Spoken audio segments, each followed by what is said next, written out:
अमलिंदु उपाध्याय जी हैं। आप सबका स्वागत करता हूं, इस्तकबाल करता हूं। स्वागत और इस्तकबाल आप तमाम दोस्त साथी शुभचिंतक आप सबका जो अब तक जुड़ चुके हैं, जुड़ने वाले हैं इस खास कार्यक्रम में और चर्चा झटकों की कर रहे हैं। झटके, प्रशांत टंडन जी सीधे आपके पास आना चाहता हूं। ये जो झटके लग रहे हैं इसमें सबसे बड़ा झटका ईडी का है। सुप्रीम कोर्ट में आज सुनवाई न सिर्फ ईडी मसले पे हुई है बल्कि 370 पे भी सुनवाई हुई है, बिल्किस बानो मामले पे भी सुनवाई हुई है। सुप्रीम कोर्ट की कितनी बात की जाए, क्योंकि सुनवाई तो हो ही रही है, लेकिन एक फैसला जो आया है वो ईडी का आया है, एनफोर्समेंट डायरेक्टरेट उसका फैसला, और उस पर सीधा सीधा सरकार को बैकफुट पे आना पड़ा है, क्योंकि सरकार को कह दिया गया है, मोदी सरकार को सुप्रीम कोर्ट ने चेता दिया है कि ये जो आप कर रहे हैं ये गलत है, अवैध है, गैर कानूनी है। क्या कहेंगे राजीव जी? सुप्रीम कोर्ट का फैसला तो स्वागत योग्य है ईडी के मामले पे, और 3 बार इनको संजय कुमार मिश्रा को एक्सटेंशन मिला, 3 बार, और वो उनको 2023 के अक्टूबर तक का एक्सटेंशन था उनके ऊपर, और उनकी जिम्मेदारी थी, हम सब जानते हैं जिम्मेदारी उनकी क्या थी, बीजेपी की सरकारें बनाने की जिम्मेदारी थी उनके पास, विपक्षी नेताओं के यहाँ ईडी का सम्मन भेजने की जिम्मेदारी थी। बहुत विश्वास पात्र थे मोदी साहब के ये, और इसलिए इनको बार बार एक्सटेंशन मिल रहा था। इनकी तो रिटायरमेंट के बाद इनकी भी जांच होनी चाहिए, पहली बात। दूसरी बात कि अगर सुप्रीम कोर्ट ने कहा कि एक्सटेंशन, तो आज से ही क्यों नहीं खत्म कर दिया उनका कार्यकाल?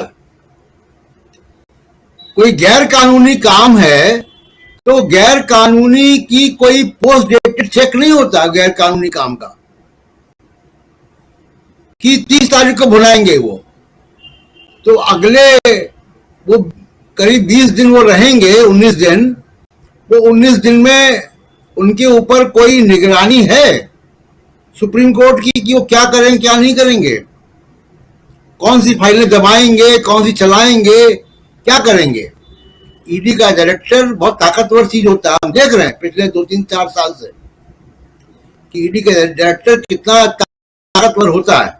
वो देश की राजनीति की दिशा बदल सकता है, सरकारें गिरा सकता है, चुनी हुई सरकारें गिरा सकता है।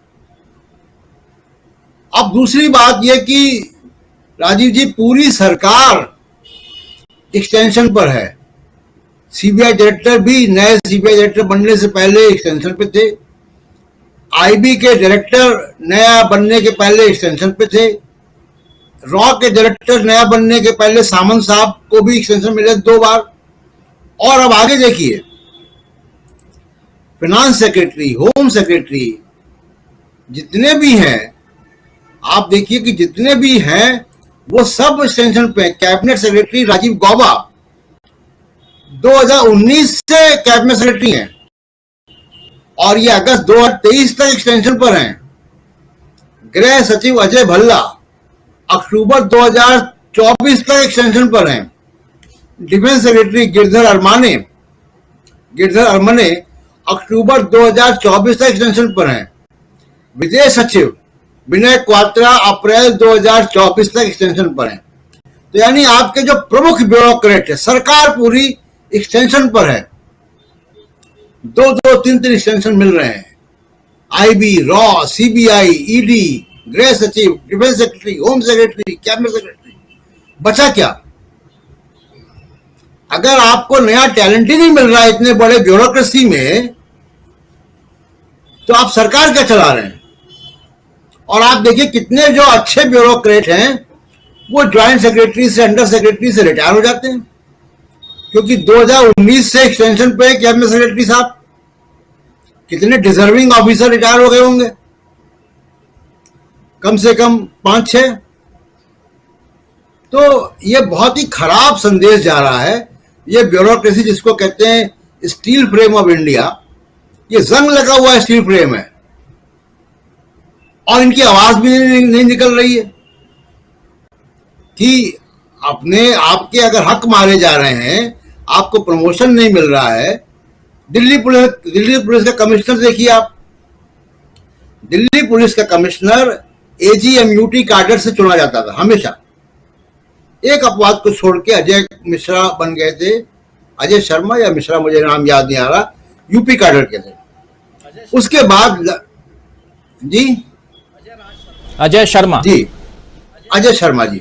अब उसके बाद आप देखिए कि लगातार दूसरी बार, पहले आप दिल्ली पुलिस कमिश्नर लाए गुजरात कैडर का, जो आपके बड़े खास थे राकेश अस्थाना। उसके बाद जो मौजूदा कमिश्नर वो तमिलनाडु कैडर के हैं। तो इतने बड़े एजीएमयूटी कैडर में कोई एक सक्षम पुलिस अधिकारी नहीं है जो दिल्ली पुलिस का कमिश्नर बन सके। ये ब्यूरोक्रेसी के अंदर बहुत पीड़ा है, और इसकी बड़ी सामान्य लोगों की सरकार नहीं है। वो करियर बर्बाद कर देंगे, रिटायरमेंट बर्बाद कर देंगे, वो जेलों में डाल देंगे, फर्जी केसेस डाल देंगे, इसलिए लोग शांत हैं। लेकिन ब्यूरोक्रेसी अगर शांत अगर है तो ब्यूरोक्रेसी गलतियां भी कराती। दूसरा एक झटका जो धीरे का झटका है लेकिन जोर से महसूस हो रहा है, जिसकी चर्चा आपने नहीं की और कल मैंने की थी चर्चा। अमेरिका की बाइडेन एडमिनिस्ट्रेशन की ह्यूमन राइट और डेमोक्रेसी मिनिस्टर भारत में है। आज उन्होंने विदेश सचिव से बात की है, और आज उन्होंने दिल्ली में कुछ सिविल सोसाइटी और ह्यूमन राइट वर्कर्स से लंबी बात हुई है। ढाका जाने से पहले उनकी ये 2 बातचीतें हो गई हैं।